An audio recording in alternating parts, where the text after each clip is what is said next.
So today I want to tell you about Shri.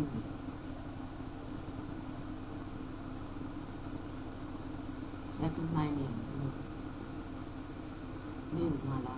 No Mala means impure. One who has no impurity is Nirmala. That's one of the names of the goddess.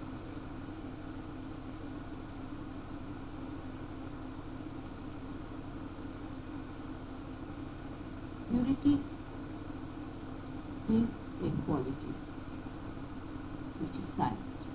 It speaks in silence. It is one of the most non-aggressive actions. It probes into you. It doesn't express in any way. Even love may express in words, may express in action. But this is the one which is expressionless, purity. And it washes all that is in it.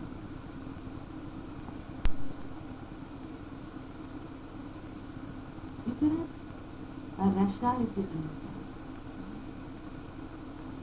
how it works. You have to feel it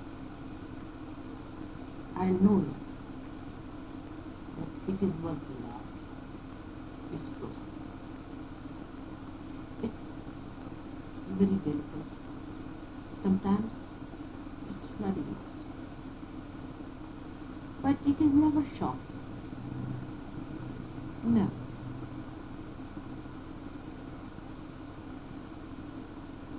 When I say that we find the human ideas have become lofty. When do they become lofty? It is upside down. When we are plunging into something. We are plunging into something where we are going to get this. We are upside down. This comes out of impurities, that you cannot see things correctly in their right perspective.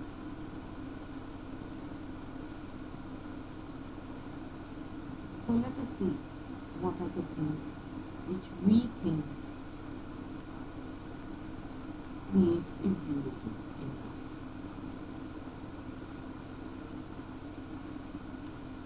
They say in two verses, lust and hate. In Sanskrit they say kana and rana, woman and good. But woman doesn't mean, woman means lust. And greed means good. Now let us see if really these are impure things or they create impurity in us.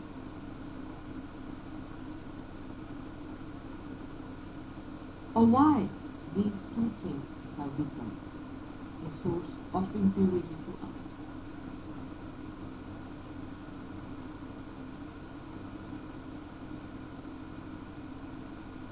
Because we do not understand the right perspective of matter and of sex. If we can understand them in right perspective, then these two become a source of happiness and joy. For example, say a tree. It has two sides. It has a shoot and a root. If the root becomes upward and the shoot becomes downward, it will not survive. Root has to go down into the earth and the shoot has to come. The root has the capacity to suckle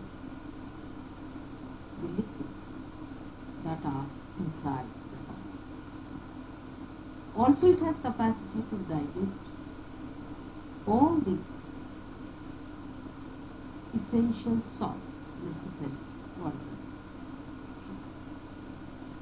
Supposing now the root starts malfunctioning and starts sucking the impurities instead of the pure things that are needed for the body of the plant. Then what will happen? There will be malnutrition and the tree will collapse. But the root has the wisdom to pick up the necessary salts for its nourishment. This is where we must understand that we do not have proper feeders for our own nourishment, and we blame God, or we blame nature, we blame society, we blame cultures, we blame our parents, we blame our governments, we blame this and that. Because we have no feeders, we suck it, that is impure, which will create more problems for us than joy and happiness and nourishment. If the tree has to grow, it should avoid all that is poisonous food, all that is impure. Now there could be two methods.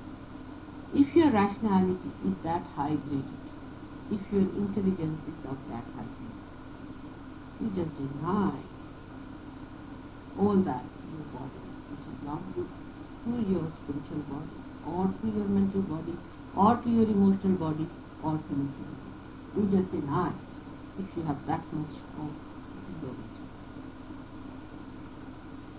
But the intelligence has not reached that evolved state. So we devise compromises easily. But whom are you harming? You are harming yourself. We go on collecting impurities very fast. And that's what I call is the human food. If you want, you can collect impurities. A tree is not. It will not collect impurities. But if impurities invade it, it will die. It cannot protect either. Human beings have a freedom to choose. Also they have the power to protect. From these impurities, and Sahajogi have much more knowledge. So our roots have to go down into what? Into that. Into sustaining power of man. If that is weak, then the roots are taken off and such people are uprooted. In the traditions, in the historical mistakes and errors of our elders, we can see what mistakes they have done and learn from them. And avoid the impurities that they had and destroy themselves. We can see big empires fell, crushed in war. What did they do? We are not doing it. But so far I have not known any nation that sits down and gets a comprehensive look at the whole picture. Why that nation has fallen down? Why this was destroyed? So far I have not known any political leader of that time. They do patchwork. But none of them sit down to see why the whole sky collapsed. What happened to those people who enjoyed so much of power once upon a time suddenly collapsed? If somebody could sit down like that, they would see that they sucked in the impurity. Now how do you suck impurities You're suffering because your feelers become blunt. When your feelers are blunt, you don't know what you're suffering. It only is possible when you are locked against the world. In the beginning, the body, the mind resists all that is in. In most of the cases, I would say, some of the devils, if they are born, they may be children, but they are exceptional. But most of the human beings are born in innocence and they resist. Gradually you start making your feelings blunt, and then the impurity starts. All these things start, you can say, from desire.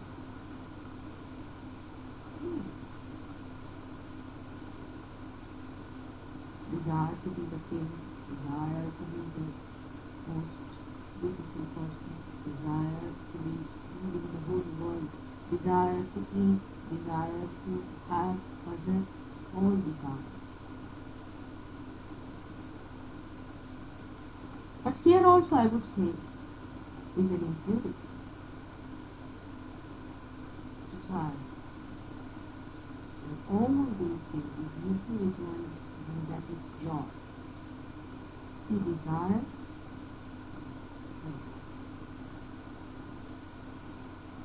Desire for joy, if you keep it pure, then you go on with it. So this is not that is joy. This is not the thing of joy. We can see around those who are seeking money should go and seek rich. You will know they are not people full of joy and happiness.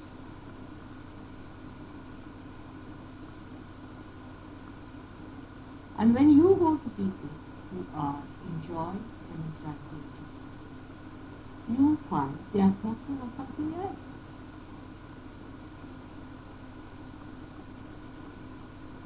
When we have accepted desire as something wrong, we also negate the ultimate desire. But the essence is Swa, or the essence is Swa. Swa means self. Essence of everything is that. If you want to have a beautiful tree in front of your house, the desire is joy. What does a tree matter to you if it does not give you joy? It's like anything in the world. I'll give you.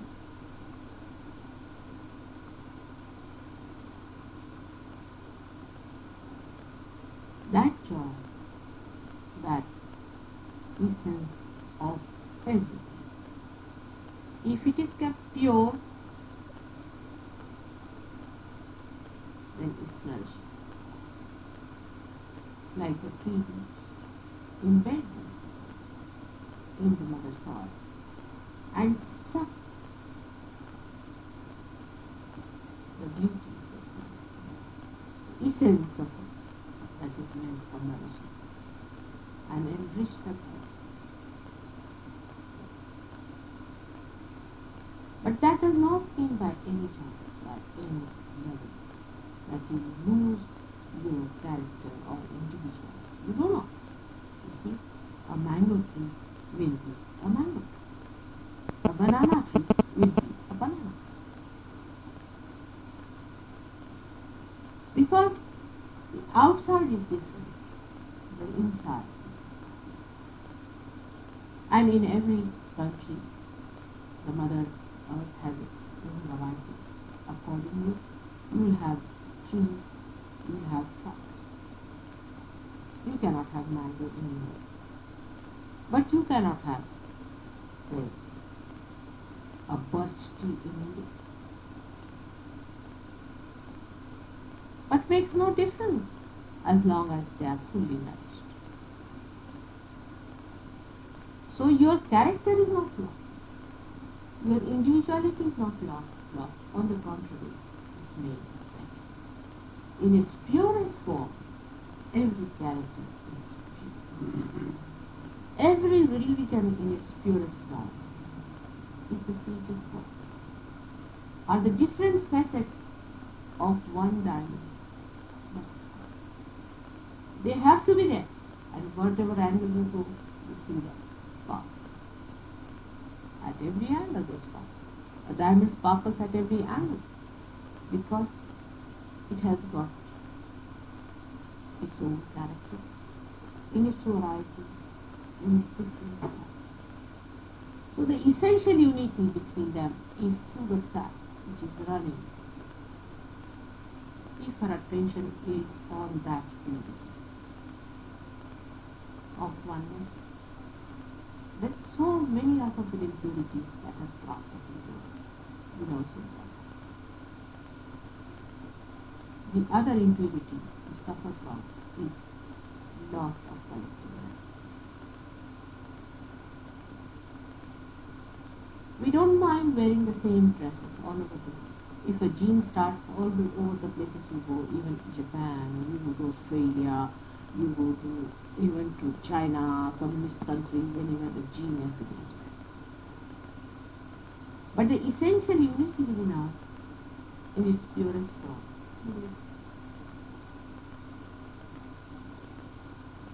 of course, these feelers we develop after so. But if you are failed in your dharmas, that's the basis, the root.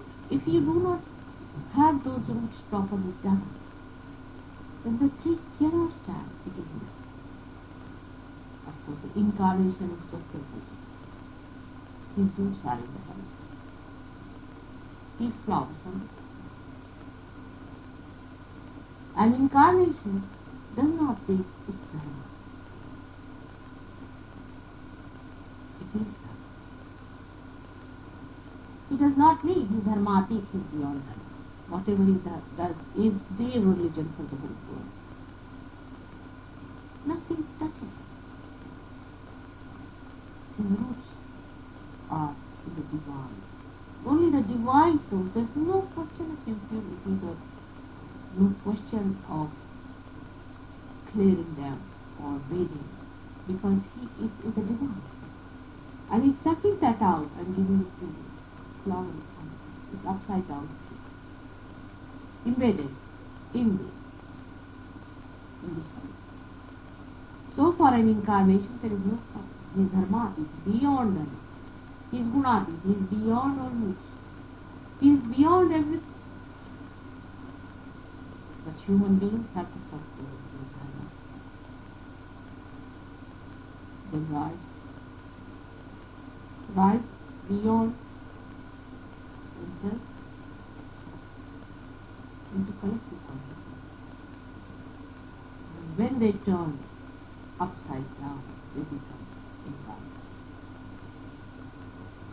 It is possible. 2 persons have done that. One, Buddha and Mahalira, we can call them Mahalira. Only these 2 persons have done it, and in Saudi, if we do them, we might be able to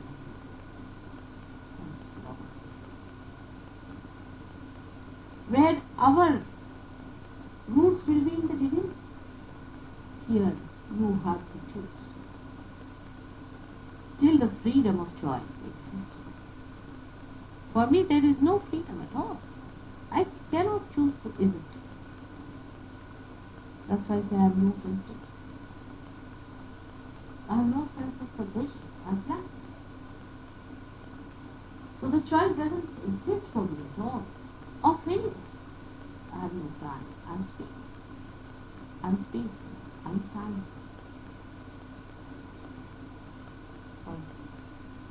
My roots are in the divinity.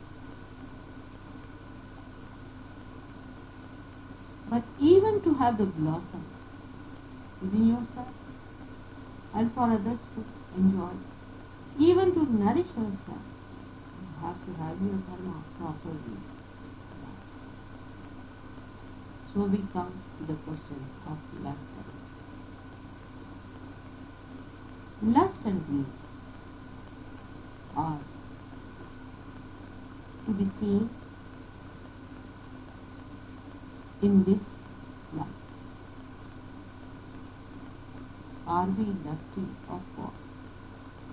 Are we greedy of His wealth? If you ask such a question, when you see the feelings. We waste so much time thinking about greed and lust.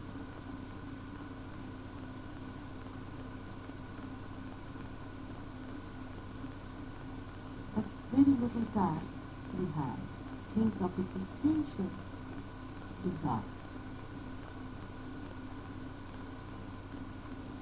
Now, there are two types of things. One, that of a human being, and one of an incarnate. That's why the behavior of incarnation cannot determine the behavior of human. This is a very big mistake we have been always committing. And please beware. You cannot be incarnations now. And you should not determine your behavior according to the behavior of an incarnation. Because incarnation is above all these things. It's a different thing altogether, as I told you. A tree which takes its nourishment or is embedded in the ground. You have to rise till to that stage where your seeds might go into that. And maybe the trees will go from the divine towards that. So the pattern of life that is followed by an incarnation are always followed, and that's why false religions. For example, we see Christ took a hunter in his hand and started lashing at people when they were selling God. I feel the same way, and I'm doing. If you read Kabir, you'll find he's slashing at all these people. If you read Muhammad Shah, criticize them. But you are not. You are not incarnate. In you, when you have those impurities, because what I see, that human beings nurture them within themselves, and they like to see the drama in that. For example, they'll go to a picture or a drama. They'll see a cruel man hitting someone. They'll say, what a cruel man, he is horrid. But they don't know that cruelty they share within themselves. They want to call others cruel, but not the cruelty that exists within them. You see, as far as others are concerned, they become a witness, but as far as they are concerned, they are not. If they could be witness to themselves, if they could see themselves, then what will happen? That their purifying process, especially for soldiers, because it has opened up the chakras. Spirit is anything. Only you see where it has to be. It's your attention in yoga. Just put it. Do not justify by saying, my society is bad, my parents are bad, this happened, because of this it has happened, because no. They are there because you are harboring. In others you can see clearly, but in yourself you cannot see. That is what a human mind is, a very fine mind, which is being evolved. You read a book, for example, if you read somebody's book, immediately you are identified with the hero and never with the villain. You don't know the villain is much more there than the hero itself. It's a common thing I've seen with human beings. You see, I have now learned through many lives on this earth what a human being is. Just the opposite is in an incarnation. Just the opposite is an incarnation. You see, supposing you have a problem with yourself, immediately I try to see in myself where is that problem. In my own vastness, I correct it and you get it. Because you are my God. You are me. Always absolutely are with me. Which I can say about. That's how I do it. And unless and until I do it, I don't feel all that. You see? My problems are very different from yours.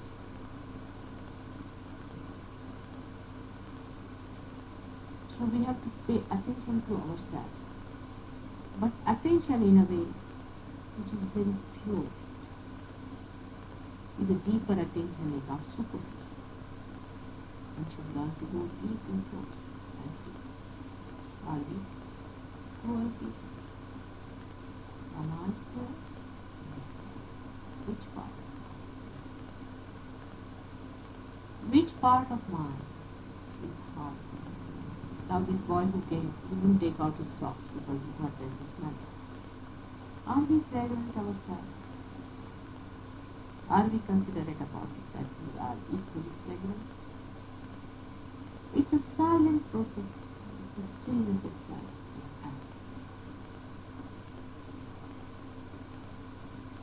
And this has to be it. And because, as I say, in the Western culture, we are crashed. We need to rise to crash. It is much more necessary for you people to work hard than the people who are yet to crash down. They are about to. Most of them are coming behind.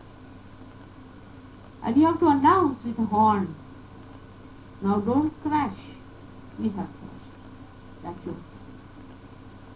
That's very important. Any man who has any consideration, any feeling for others, if he gets hurt by a stone on his way, he immediately stand there and say, oh, there's a stone here, now don't talk about it. When we are hurt by certain foolishness or stupidities, or you can say even the impurities that we have assimilated in ourselves through our own egoistical pursuits, let us announce to the world that we have been foolish. We have done it. We have broken people. We have broken our hands. We have broken our heads. We have broken our chakras. No, you don't. For heaven's sake, you don't. Because they are following you. They think you are giving on an ascent. They don't know they are all have had it. In every way possible, you have to announce. But the announcer is expected by people. You see, it's such a fun world to be a perfect person. So they want also your assent. This is what the world is, you see. Today, supposing you say, I was crushed out, I was finished, I have nothing in me to offer. You say, then what are you talking about? But still then you have something to offer in that. And what do you have to offer is that we are crushed because of this. It will help so many people you don't. But people will deny you if you say only that. But if you say, no, I was crushed and I will. But your being should announce that you are resurrected. On the contrary, if you are breathing, if you are still the same star you are you going to believe?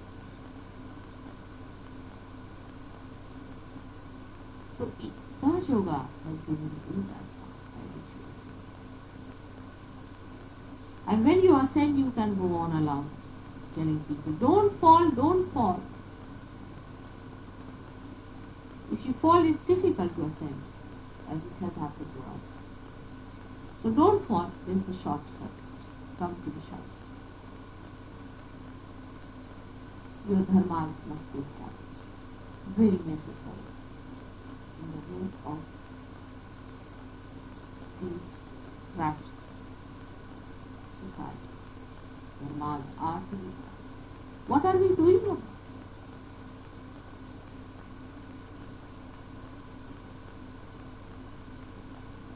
in the developing countries, they gather up their impurities by wrong models and techniques.